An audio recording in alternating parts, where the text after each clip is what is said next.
Imagine being an orphan, struggling with life, and then being kidnapped at the age of 7. You would think, what could be worse? But that was only the beginning. The people who kidnapped you were mad scientists. They did cruel experiments on you, putting minerals from the gate and monster cells inside your body, slowly changing you into a chimera hunter. For 70 years, they forced you to fight monsters again and again. When your body started to fall apart, they left you inside a dungeon to die. But what they didn't know was that they had also placed the power of an immortal monster within you. That power brought you back to life and turned you human once again. This is the sad story of our main character, who now stands at a crossroads. One path is revenge, and the other is to forget everything and live a normal life inside the dungeon. If you enjoyed this story, make sure to like and subscribe to this channel. Now let's begin. One day, a sudden tear appeared in the sky, forming a blazing red cross-shaped rift. Its edges crackled with energy, radiating an ominous glow, as if the heavens themselves had been split apart. On that fateful day, everything began to change. From the ominous rift in the sky, a gate tore open, flooding the world with chaos. Swarms of monstrous, insect-like creatures poured out, their wings beating furiously as they descended upon the earth. And with their arrival, destruction followed. From beyond the rift emerged a world that would later be known as the Demon Realm. From its depths, ferocious and merciless monsters poured into the human world, their presence bringing chaos and ruin wherever they went. In humanity's darkest hour, certain individuals awakened with extraordinary abilities. These chosen ones, known as hunters, rose to stand against the monstrous threat, wielding powers that defied ordinary limits. These hunters were individuals who had awakened to the power of mana, granting them extraordinary abilities that set them apart from ordinary humans. With the emergence of these empowered individuals, humanity finally found the strength to fight back, launching a counterattack against the monstrous invaders. As the years went by, the scars of war slowly began to fade. Cities rose once more from the rubble, rebuilt under the warm glow of a new dawn. Though countless challenges still lingered, life gradually found its rhythm again. At the very least, some people were able to reclaim and enjoy a semblance of normalcy. But peace was fragile. The threat was never truly gone, as monstrous creatures continued to emerge, forcing humanity to remain vigilant and ready for battle. To combat the relentless waves of monsters pouring into the world, warriors fought fiercely, determined to hold the line and protect humanity from annihilation. With a fierce cry, the warrior swung his weapon, striking at the monstrous abomination before him. Its gaping maw lined with jagged fangs and filled with unblinking eyes. Every blow was a desperate attempt to keep the horrors at bay. Despite their bravery, there was a critical problem. The number of hunters who naturally awakened their powers was far too few to match the overwhelming tide of monsters. Thus, in response to this dire shortage, something new was created, a force born out of necessity to stand against the relentless threat. It was none other than artificial life, beings created by human hands. Their glowing eyes and formidable presence signaled a new weapon in the fight for survival. This creation was known as the Chimera Hunter, a powerful artificial warrior forged to annihilate monsters with unmatched precision and devastating force. The experiments utilized grim materials, corpses of death row inmates and animals, serving as the foundation for creating these artificial warriors. They also incorporated rare minerals harvested from deep within the gates, their otherworldly energy serving as a vital component in the creation process. Monster cells were added to the mix, infusing the creations with the power and ferocity of the very beasts they were designed to hunt. In a desperate bid for survival, humanity pushed the limits of science and morality, fusing the remains of beasts and humans within ominous laboratories to forge weapons capable of turning the tide. These advancements made it possible to mass-produce chimera hunters, ensuring a steady army of artificial warriors to confront the monstrous threat. This alliance was hailed as the perfect fusion of the scientific and hunter communities, combining intellect and combat prowess to create humanity's ultimate line of defense. This collaboration significantly reduced hunter mortality rates and saved countless lives, marking a turning point in humanity's battle for survival. Decades later, under the quiet of night, An illegal chimera research lab operated in secrecy. Inside, a weary worker sighed, muttering to himself that he only had one last subject to check before he could finally head home. In the B-18 high-grade chimera storage, two researchers moved cautiously down the dimly lit corridor. One of them stopped, shining his flashlight on a particular cell, number 17. "His arm looks a little rotten," he remarked with concern. One researcher shouted urgently, "Hey, don't go near him." The other, unfazed, replied calmly, "It's fine. His brain is damaged. He won't move without orders." A monstrous creature was chained to the ground, its body twisted and unnatural. Its right arm was grotesquely deformed, oozing with strange growths. One of the researchers shined a light on it and said, "His right arm is completely messed up. Could this be a side effect of the experiment?" One of the researchers scoffed and said, "Why are you so scared of a guy who can't even see properly?" But as he spoke, the creature's golden, slit-pupiled eye suddenly snapped open.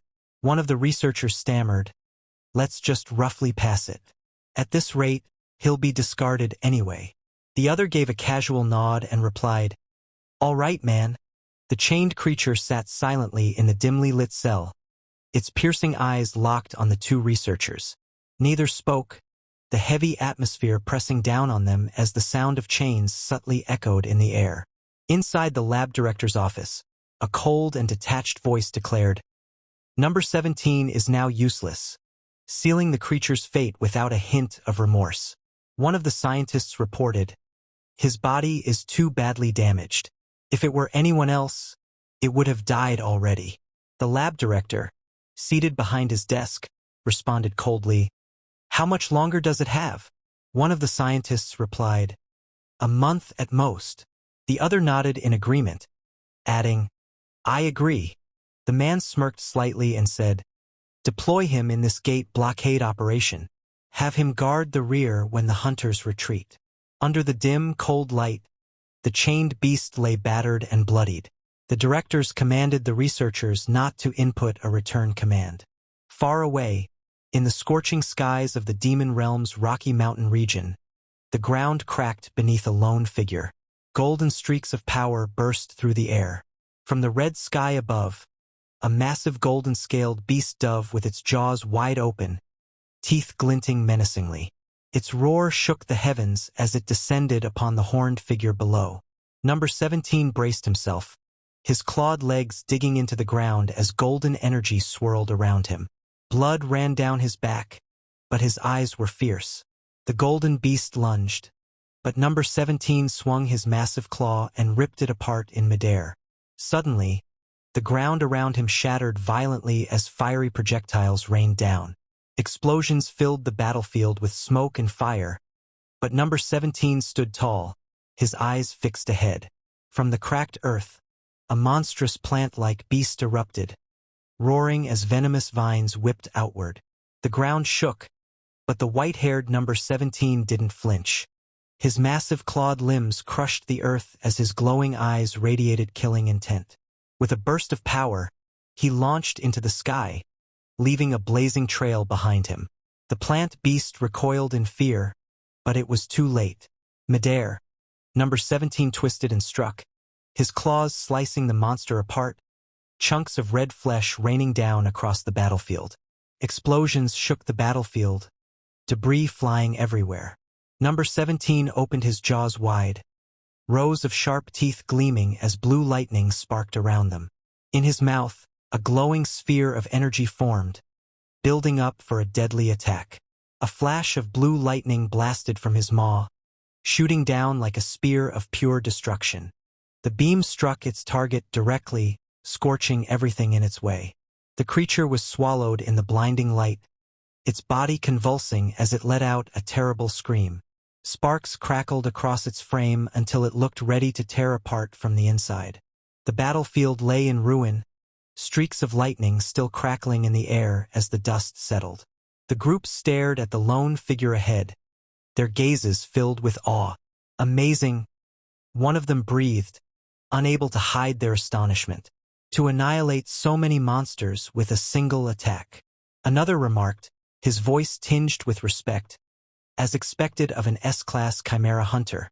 The man glanced at the swirling fiery portal in the distance, his expression tense. By the way, there's no sign of the gate closing. It's the third day, he said gravely. But then another guy, in a calmer tone, told him, don't worry too much. No matter how many monsters pour out, as long as we have that S-class Chimera, we can hold out indefinitely, he declared confidently. But as he spoke, a towering mass of monsters surged upward like a dark tidal wave, racing toward number 17, who stood defiantly at the peak. That man gripped his weapon tightly, the steel gleaming under the ominous crimson sky. We just have to, he muttered, bracing himself for what was to come. We just have to, he repeated before swinging his blade in a swift, deadly arc. Green blood splattered as the monster was cleaved apart. Deal with the stragglers that get through. The gate pulsed ominously, its swirling darkness framed by a blazing crimson glow. An unsettling hum filled the air, as if the portal itself was alive and waiting to unleash what lay beyond. A voice rang out urgently. Red gate disappearance signal confirmed. The tension in the air thickened as the man in the long coat tightened his grip on his weapon. His eyes locked forward. It's here, he said, his tone calm yet edged with anticipation as the last remnants of slain monsters littered the ground around them. All right, retreat everyone. Exit through the gate. The order rang out with urgency as boots pounded against the ground, their wearers sprinting toward safety before the portal closed. A clenched fist smashed forward with explosive force, the impact shattering the surface it struck as shock waves rippled outward. Number 17 continued fighting. A massive red and blue creature attacked fiercely, its claws striking down at number 17 on the ground. Two hunters sprinted away from the scene. One of them, a red-haired woman, called out, "Wait! Aren't we taking number 17? The dark-haired man beside her replied without slowing down. They said not to retrieve him. The red-haired woman questioned in disbelief. Isn't that expensive? Meanwhile, number 17, with piercing yellow eyes, struggled under the crushing grip of the massive red and blue claw. They said its lifespan was over anyway. The man's detached voice replied as they sprinted toward the gate. The red-haired woman's voice wavered with guilt. I feel kind of bad. If it weren't for him, the damage would have been immense this time. The dark-haired man shot her a side glance and replied bluntly, Why worry unnecessarily? You know those guys are practically inorganic. His words were cold, stripping away any sense of individuality. Number 17 was trapped in a crushing grip, blood dripping where the claws dug into his flesh. The enemy's hold was unyielding, as if determined never to let him go. But with one brutal strike, number 17 tore the limb free, spraying white fluid across the air. The blood-soaked figure, hair whipping wildly, stood tall despite the chaos. In the silence that followed, only one truth rang in number 17's mind. They're monsters. The mission was simple: protect the hunter's rear at all costs. The battle raged on. Number 17 tore through enemies, severed limbs flying across the ground. He stood firm, holding the line so others could move forward safely. A monstrous jaw lunged toward him, glowing eyes filled with hunger. But before it could bite down, blue lightning crackled through the darkness. Power surged from number 17, a sphere of energy blazing in his grasp. His golden eye gleamed fiercely under his horned crown as he unleashed a colossal blast of blue and white energy. The ground split open, debris flying high as the destructive beam ripped everything in its path apart. Even as smoke and lightning filled the battlefield, a calm voice echoed in his mind. Do you understand? Wrapped in a green poisonous mist, number 17 staggered forward, bleeding heavily. Blood dripped from his jagged teeth, his claws still raised, refusing to surrender. Through the haze, the words pulsed in his head. There is nothing else. When the mission ends, you don't return. The comms crackled with number 17's cold report. Retreat route secured. His severed claw fell heavily to the ground, lifeless. The mission was complete. Around him, The battlefield was covered in green monster blood, bodies piled in broken heaps. At the center, number 17 lay battered and dying, while the remains of a severed claw rested beside him. A massive, slime-covered monster loomed in the light, its jagged teeth bared as thick green fluid dripped from its body. In his mind, a voice instructed him that return was not permitted. On this day, the final mission report for Chimera Hunter number 17, who met his demise, was recorded as follows. Number of hunter deaths, 0. The battlefield was littered with the corpses of countless monsters. Their twisted forms sprawled in heaps across the cracked earth. In the foreground, the massive segmented body of a slain creature lay still, green blood pooling beneath it. At the center of the carnage, a lone figure remained motionless, surrounded by the remnants of the brutal fight. The once towering threat had been eradicated, leaving only silence in its wake. Total number of monsters subjugated, 1,823. The staggering count was a testament to the scale of the battle. One hunter against an overwhelming tide of monstrosities, leaving behind nothing but carnage. At the moment of death, in number 17's mind, fragments of an unrecorded past began to surface. He recalled that he had once been a complete human and that he was kidnapped at the age of 9. Starting from that memory, a panorama of number 17's life began to flash before his eyes. Unfortunately, number 17's damaged brain couldn't fully comprehend the meaning behind those scenes. He calmly watched his past life unfold. 79 years ago, at the District 13 orphanage, a man stood outside holding a baby. Looking down at the child, he read softly, "The child's name is." 70 years ago, a boy sat silently on a chair, his head lowered. A man stood before him, scolding. "You hit a friend with a stone because they teased you a bit. How many times has this happened now?" The boy remained wordless. Snow fell quietly outside as the doors slammed shut with a loud bang. "We can't keep you anymore." With those words echoing in his mind, the boy stepped out into the falling snow, arms crossed against the cold, leaving the orphanage behind. The boy collapsed face first into the snow, his breath visible in the freezing air. A looming shadow stretched over him, hinting at someone or something approaching. One of the men scoffed, remarking on how, in the slums, children could be found rolling around in the snow. Another voice followed, cold and transactional, asking, "How much is all this?" Strapped to a cold metal table, the boy lay motionless, his limbs bound by restraints and electrodes fixed to his skin.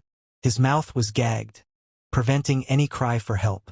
A gloved hand loomed over him, holding a syringe filled with a mysterious purple liquid.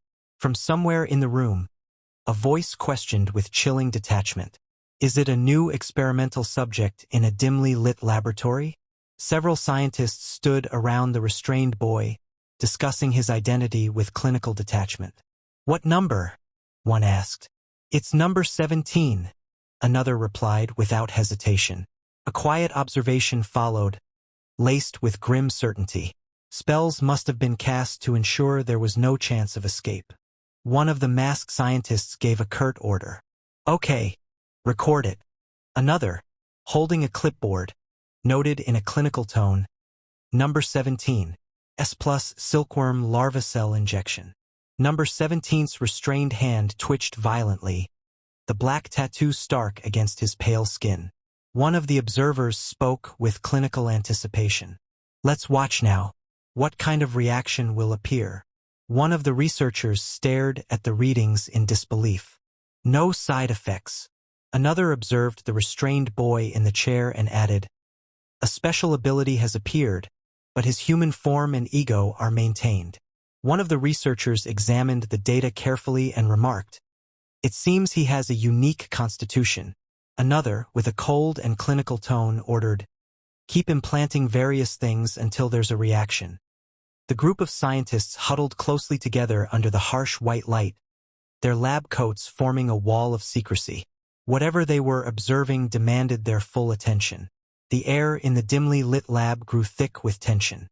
Then, 64 years ago, in the midst of a crumbling room, Number 17 stood firm, energy radiating in a brilliant blue sphere between his hands. The ground beneath him cracked from the force, while behind him, two figures struggled, one coughing on the floor and another cowering in fear. In front of him, a beast with golden fur and a spiked crest loomed, the tension between them crackling in the air. A massive horned insect-like creature with a yellow and black armored body charged forward at full speed. Its jagged jaws were wide open in a feral roar, sharp fangs bared, and its bladed wings cut through the air as it hurtled toward its target with deadly intent.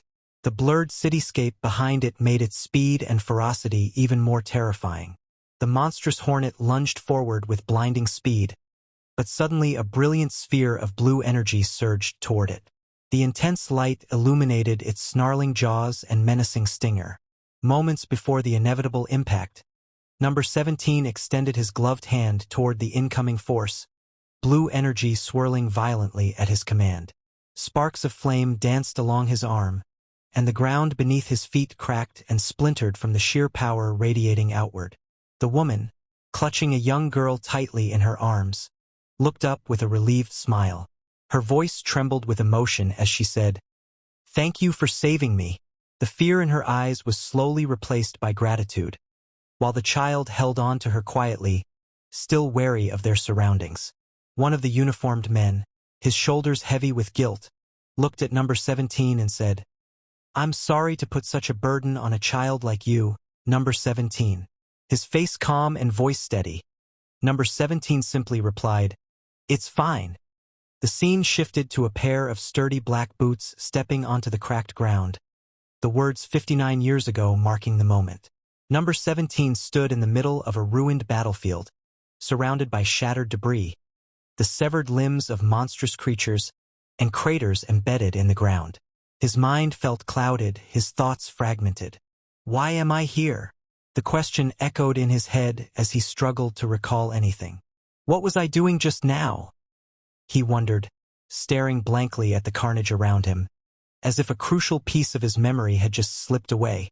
From behind, a man in a white lab coat with round glasses called out, "Oh, Number 17, why did you stop?" There was a faint, almost mocking curiosity in his tone as he added, "Did your memory get confused?" His calm demeanor contrasted sharply with the chaotic battlefield around them. The man in the white lab coat threw his arms wide, his face lit with unsettling excitement. "Your side effects have finally begun," he declared almost gleefully. Standing a short distance away, Number 17 stared at him in confusion, his thoughts clouded. "Side effects," he echoed silently, unsure of what the scientist meant.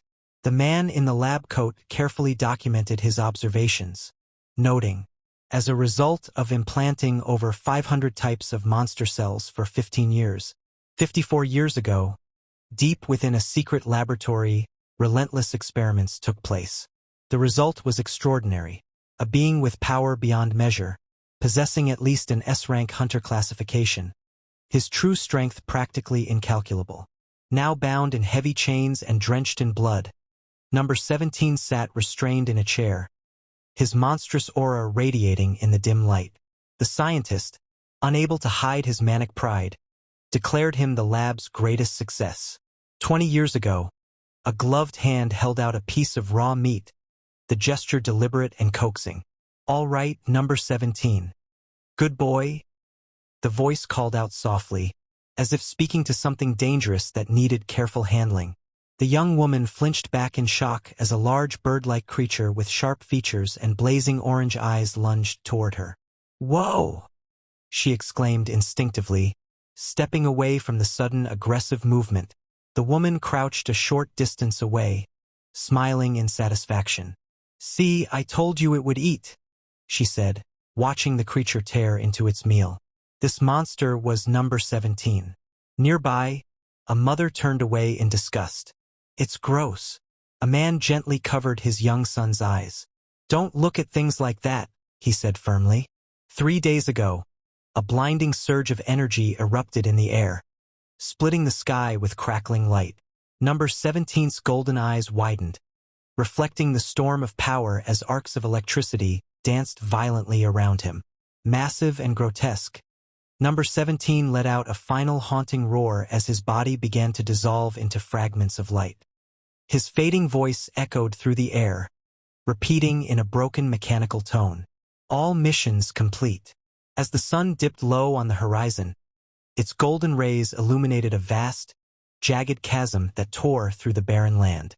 The ground was littered with bones and remnants of the fallen, a silent testament to the devastation that had unfolded here. A haunting wind whispered through the canyon, carrying with it the echoes of battles long past.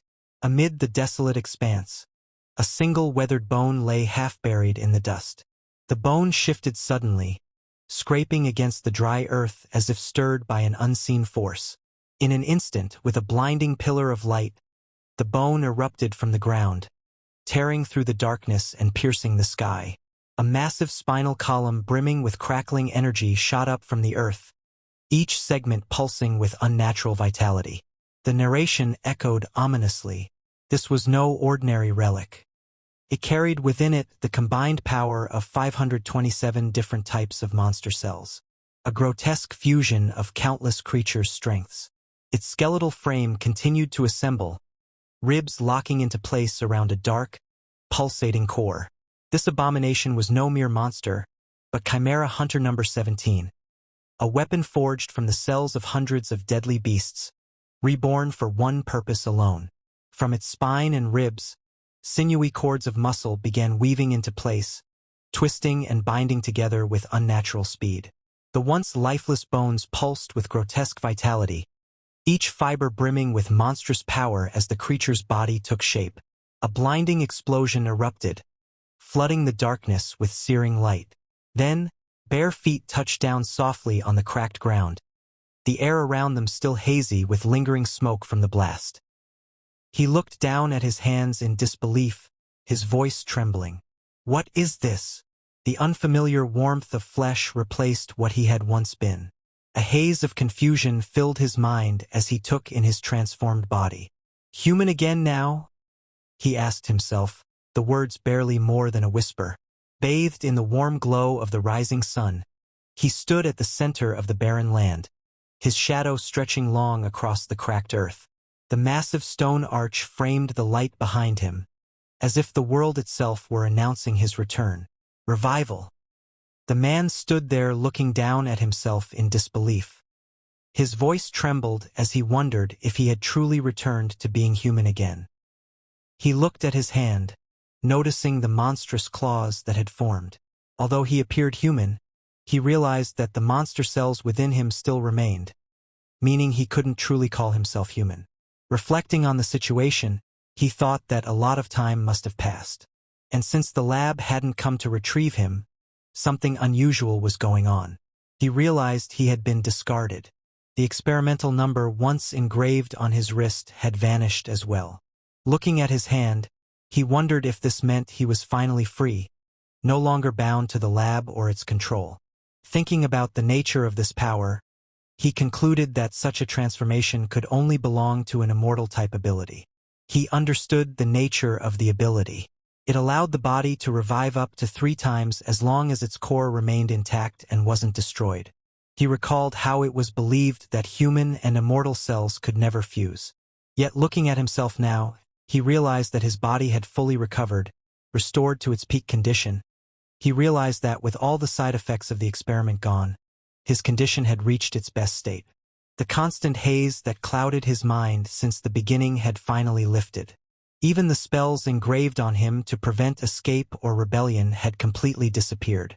He thought to himself that if his existence as experiment number 17 had truly ended, then perhaps it was finally time for him to live a normal life as a human. He reflected that number 17 was nothing more than a label forced on him by the lab. His true identity had been buried beneath that number. He remembered someone once telling him that while he might seem rough or even unstable, he should strive to live with purpose by consciously helping others. He recalled the words spoken to him. If he could live a life helping countless others, that would give him true purpose. And in that moment, his original name came back to him, Cheon-dun. He scoffed at the idea, calling it nonsense. To him, the thought of helping others felt meaningless. After all, How could an orphan who grew up in the slums possibly be capable of saving anyone else? It didn't make sense. He stood at the edge of the cliff, staring into the vast horizon as the sun set. With his thoughts heavy, he questioned what path he should take now. The idea of revenge echoed in his mind, tempting him as a possible answer. He realized that revenge wasn't something he could pursue blindly. It required a clear target standing before him, someone to focus that rage upon. He admitted to himself that the events which had once fueled his hatred now felt so distant that his desire for revenge no longer burned as fiercely. Besides, there was no way for him to return to the human world at this moment. He decided that, if he lived long enough, he would eventually cross paths with them again. For now, he pushed the thought aside, telling himself he would deal with it when the time came. He narrowed his eyes, his gaze firm and focused as he looked down on his lower body. He stood tall, his back to the setting sun as its light shone through him, casting a powerful silhouette. In silence, he faced the horizon, lost in thought about the uncertain path ahead. At last, he made his choice. For the time being, he decided to set everything else aside and try living at least a little like a human. As he took his first steps forward, a simple but important thought crossed his mind. If he was going to live like a human, the first thing he needed was clothes. As he walked across the barren land, he wondered to himself when was the last time he had even worn clothes. The thought felt distant, almost foreign after everything he had been through. As he wandered near the shimmering lake, he wondered what material he could possibly use to make clothes. The thought lingered in his mind. Whatever it was, it would need to be tough enough to last. Peeking through the bushes, he considered his next step. Perhaps it was best to look around the area for something useful. Anything that could serve as material for clothes. As he searched, something caught his attention. With a curious look, he leaned closer and muttered, This is? He came across the fallen body of a large beast. Observing its state, he wondered if it had died in a territorial dispute. Judging by the lack of major injuries, he concluded that it must have been an exceptionally strong creature. Looking closer at the creature, he realized the truth. It hadn't fallen in battle. Instead, it must have died from poison. He smirked with satisfaction and raised his hand. Good, he muttered, relieved. It was perfect timing. Just when he needed leather, without hesitation, he drew his blade. As the sparks of energy flashed, his hand turned into a blade. This was another creature's power he got. Holding the curved blade firmly, he muttered with a faint smile. I guess I'll need a blade to make it easier, right? He recalled the lessons he had learned back at the lab. First, cut the belly straight, then make incisions along the limbs, right? He muttered to himself, visualizing the steps in his mind. With a determined look, he nodded to himself and said, Okay, let's try it. As he pressed the blade down, blood unexpectedly seeped out, making his eyes widen in shock. And the next second, his body was suddenly enveloped in a surge of dark gas that comes out of that bird's body. Eyes narrowing, he muttered in disbelief. This is the air around him twisted violently as a sinister miasma spread out. His eyes widened in realization. Poisonous aura. The ground darkened, trees withered, and even the fallen beast nearby convulsed under the suffocating energy. Despite the poisonous aura swirling violently around him, his body remained completely unharmed. No damage. Glancing at the faint stench in the air, he muttered calmly, It smells. I'll have to wash it. After finishing his task, he looked at his handiwork with satisfaction. It's done. Not bad for a first try, is it? He remarked proudly. Then, without hesitation, he turned his gaze forward and muttered, Next. He stepped into the clear stream, the cool water rippling around his hand as bubbles rose to the surface with each movement. After cleaning it, he examined the hide in his hand, puzzled. It looked soft when I saw it, he muttered, tugging at the material. But as he tested its texture, he frowned. Is it because it's monster hide? It's too stiff. It's not like it's a metal plate or something. His eyes widened as an idea suddenly struck him, a spark of realization lighting up his expression. Oh, in times like this, he exclaimed, clearly having thought of a solution. Without hesitation, he slammed his fists down on the monster hide repeatedly, using brute force to soften and shape it. The ground shook with each powerful strike. Panting slightly, he glanced at his work and muttered, "Is this how you tanned?" He wasn't entirely sure of the process, but reasoning aloud, he added, "Well, it must be right." He lifted the processed hide in his hands, giving it a gentle shake. A bright smile spread across his face as he thought, "Oh, it's done. It's soft." The once stiff monster hide had transformed into a smooth, pliable material, just as he had hoped. He nodded in satisfaction, holding the tanned hide. "Good," he murmured. "The size should be roughly this, right?" Everything seemed to be coming together just as he had envisioned. Just then, the bird beast, which he just skinned, a small fire awaked on it, showing that it's alive. After cutting the hide roughly to size, he held it up with determination. But then the fiery creature unexpectedly emerged from the ground, glaring at him with a fierce intensity. He didn't notice that, and with a burst of strength, he clenched his fist tightly around the pelt, the force radiating outward as the fabric tore under the pressure, showing his sheer determination. He slipped the hide into place, adjusting it around his body with a firm pull. Looking at the result, he smirked slightly and muttered, "Not bad." Clearly satisfied with his handiwork, standing tall under the clear blue sky, he admired his handiwork. The rough makeshift garment clung snugly to his frame as he tightened the belt around his waist. With a satisfied smile, he declared, "It fits my body perfectly." As he adjusted his rough new clothing, he noticed a strange sensation in his shoulder. Pulling the fabric aside, his eyes narrowed at the sight of a dark purple mark spreading faintly across his skin. Examining it closely, his expression turned serious as he realized the poison hasn't fully drained. He let out a thoughtful hum, knowing this was something he couldn't ignore. As he sighed in annoyance, deciding to just wear his makeshift clothes despite the discomfort, a strange sound caught his attention. Startled, he turned toward the source and froze. By the water's edge, the creature he thought was long dead suddenly stirred, flames flickering weakly from its head. With a puzzled look, he muttered, "What? Wasn't it dead?" The creature suddenly gasped and choked, its twin flaming heads twitching as if in distress. Despite its weak state, it seemed to react to his presence, almost as though it could understand him. Observing the strange creature struggling yet still alive, he stroked his chin thoughtfully. Seeing that it's alive despite having rigor mortis, he muttered, narrowing his eyes, "This one must be an immortal type, too." He looked at the struggling creature, its flames flickering weakly.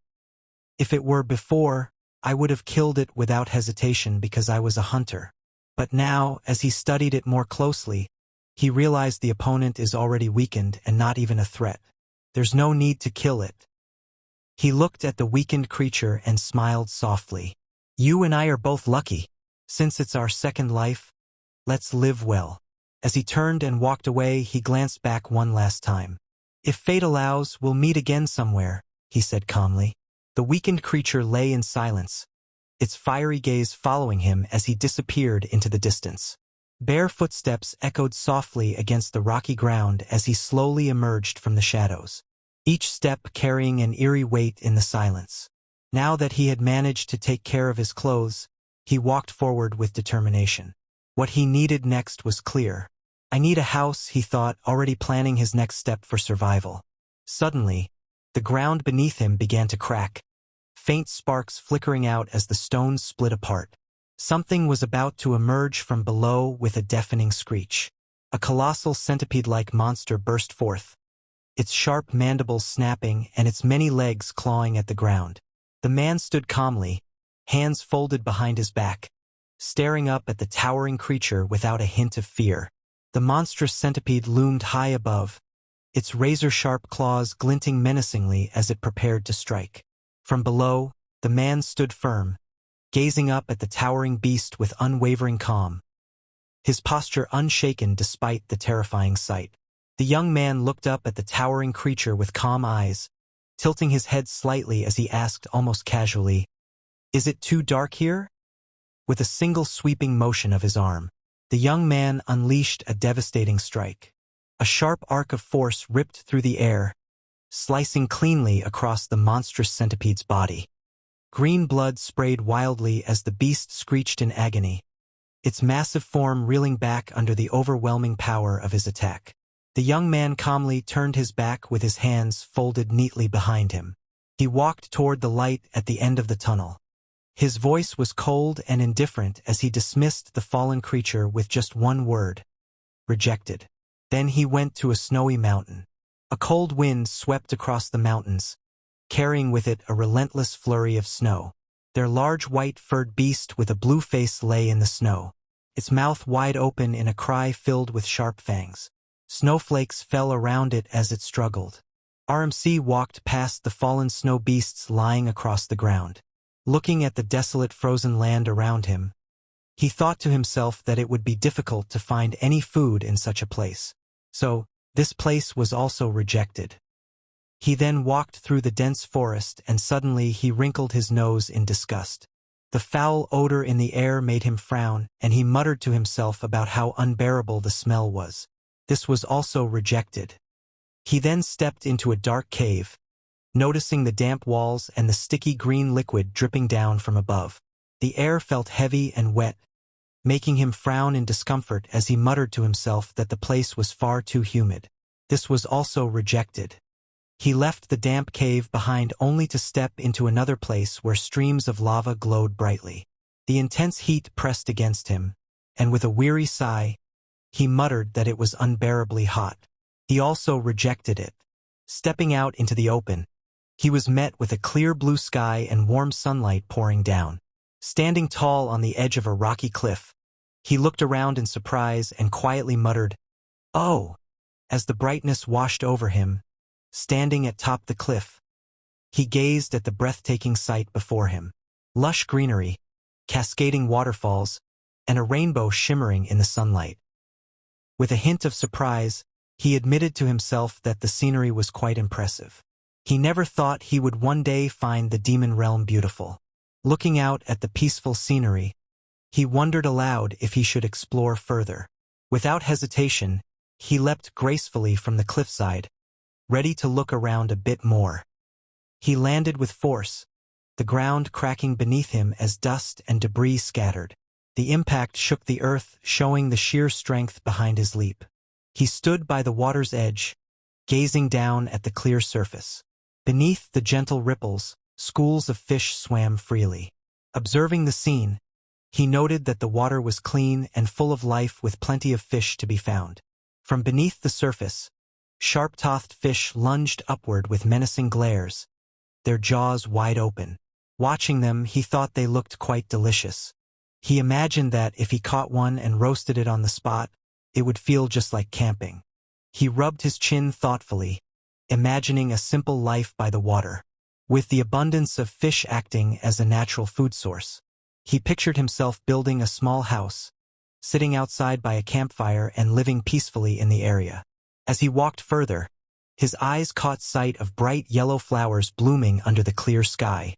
As he continued walking, he noticed the fresh scent carried by the breeze. Standing among the tall trees with sunlight filtering gently through the leaves, he took a deep breath of the fresh air. Surrounded by flowers and greenery, he felt a sense of peace and simply thought to himself, "Good." With a calm smile, he looked up at the sunlight streaming through the leaves above.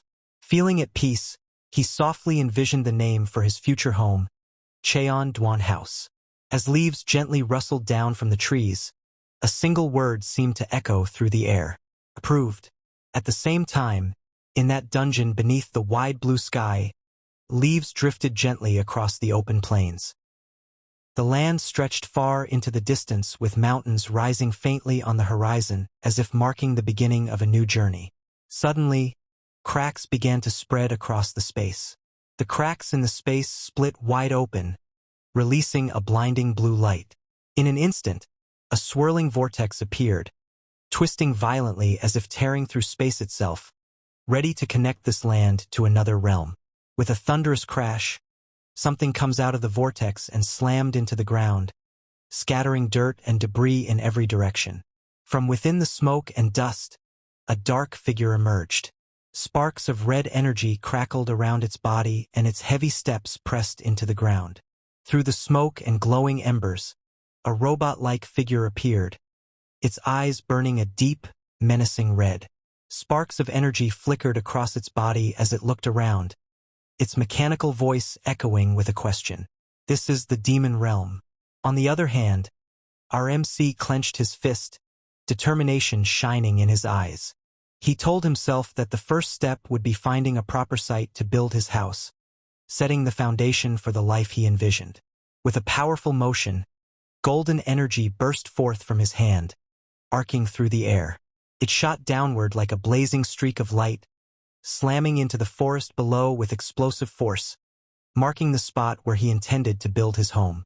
The golden energy struck the forest floor with blinding force, instantly slicing through the massive trees. MC surveyed the fallen trees and the cleared land with a nod of satisfaction. This much for the site should be enough, he murmured, acknowledging that the space was now ready to begin the next stage of construction. With a wave of his hand, the logs floated up, bound by glowing strands of energy. He carefully separated the sturdy, well-preserved trees from the rest. MC stood with his arms crossed, gazing at the neatly stacked logs. This many trees should be enough, he muttered thoughtfully. Then his eyes shifted to the stumps scattered across the clearing, a slight frown crossing his face. Is the floor too uneven? He wondered, already considering the next step in preparing the site. MC gripped tightly and pulled with all his strength.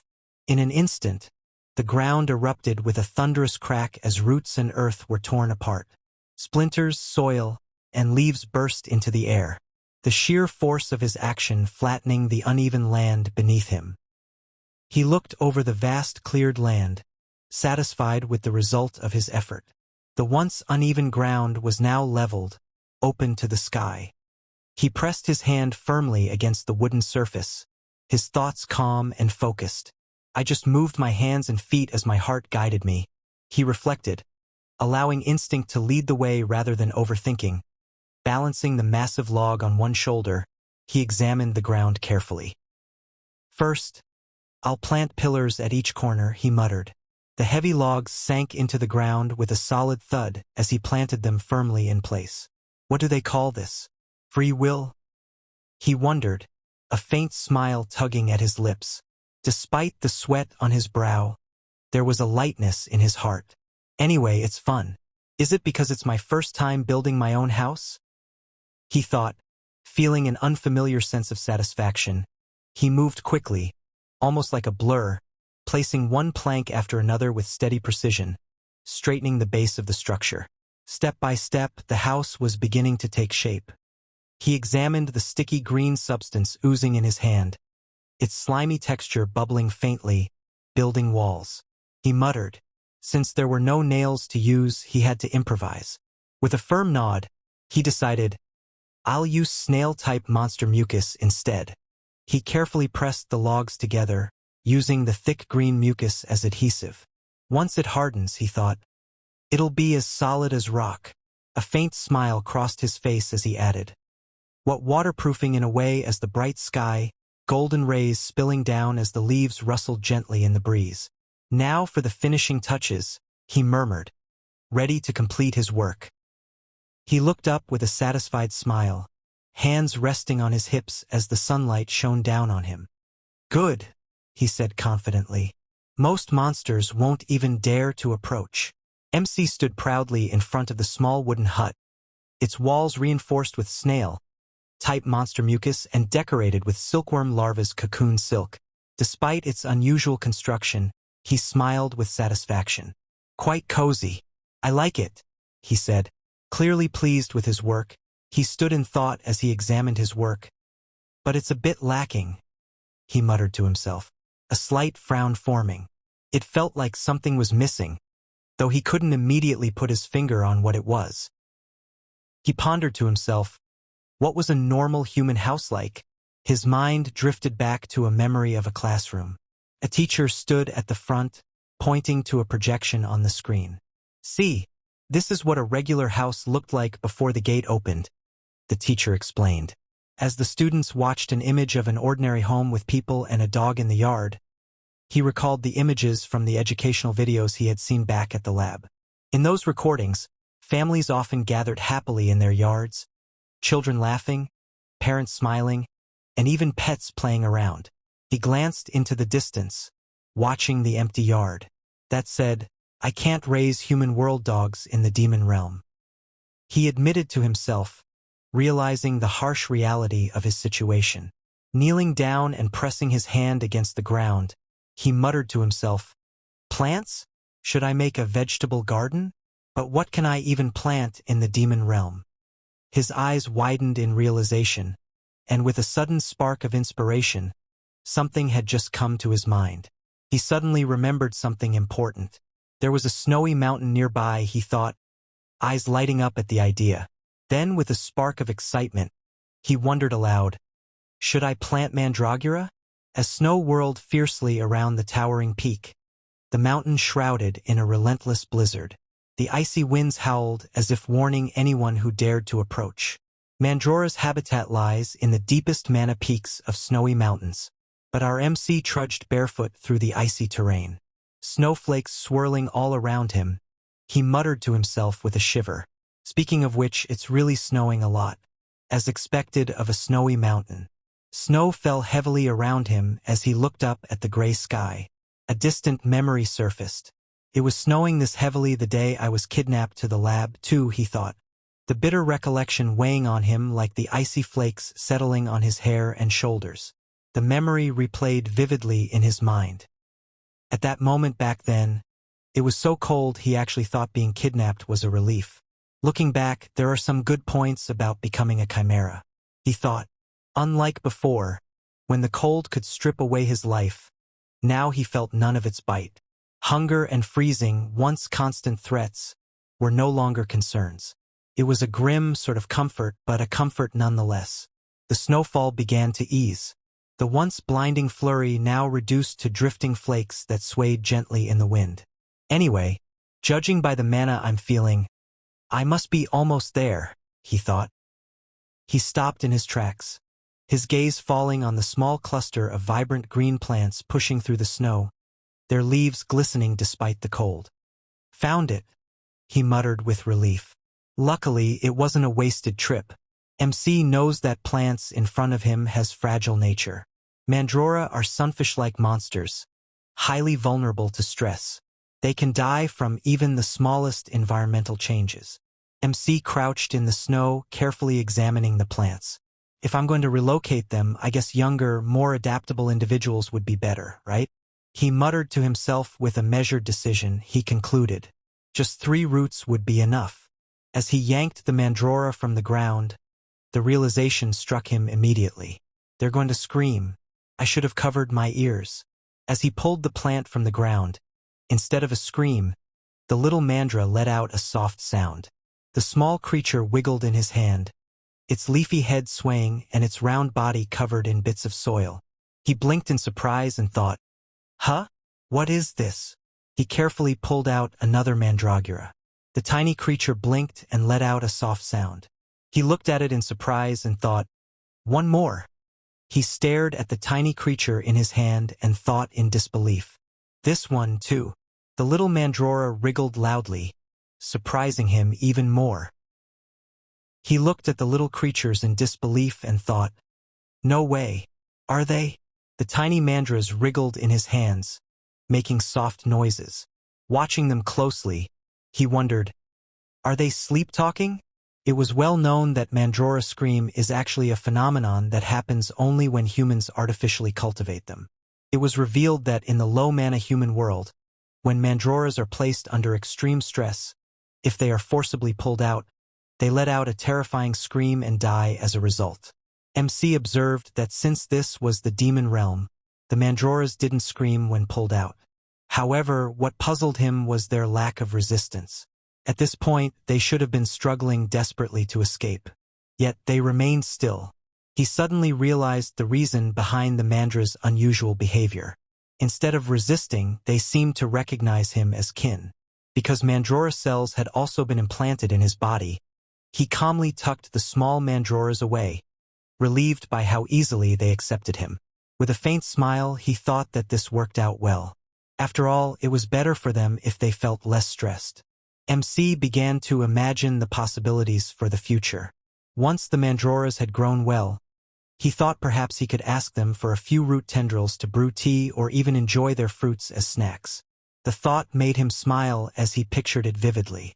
He suddenly recalled an important fact. If the Mandrora fruit was forcibly picked, it would become extremely poisonous.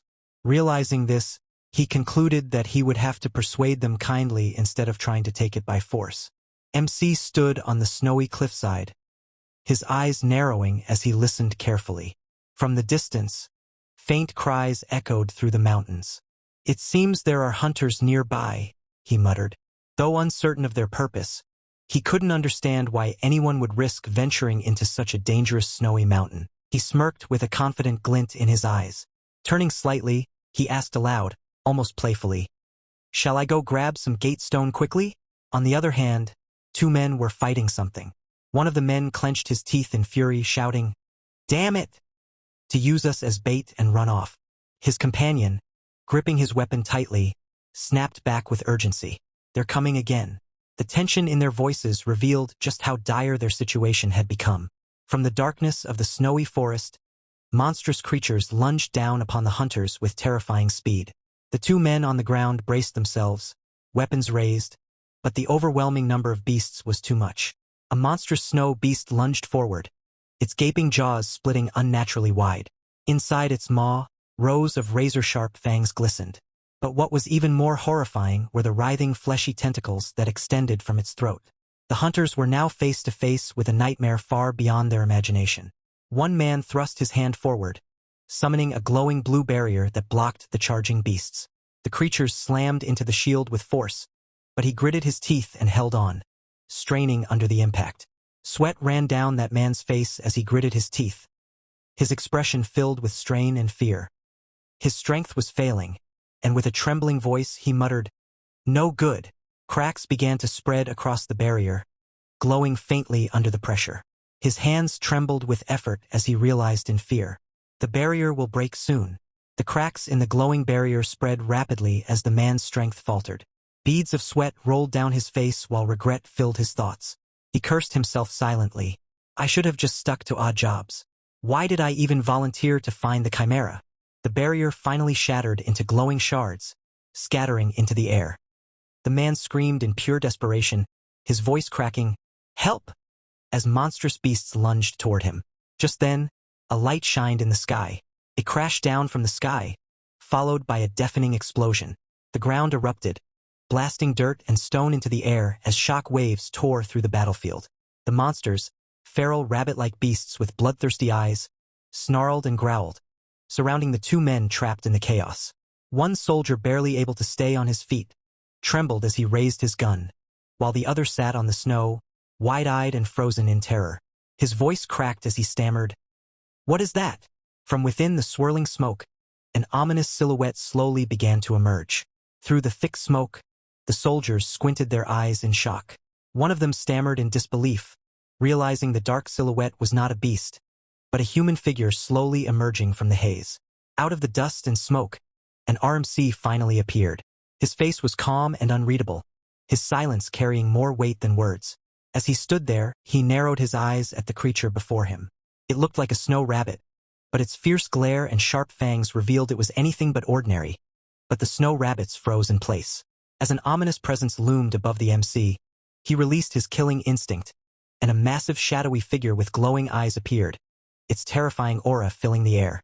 The snow rabbits screamed in terror, their cries echoing through the frozen forest.